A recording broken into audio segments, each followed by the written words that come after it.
క్షీరాబ్ధిపై తేలు శ్రీహరి పానుపు ఒరిగిన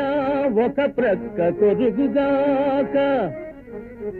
వేదాలు వల్లించు విశ్వకర్త ముఖాలు నాలుగు మూడైన అగునుగాక పరమేశ్వరుని దివ్య ప్రళయ తాండవమందు తాళము తప్పిన తప్పుగాక చదువుల గీర్వాణి మృదుకరాంచిత వీణ పలికిన అపశృతుల్ పలుకుగాక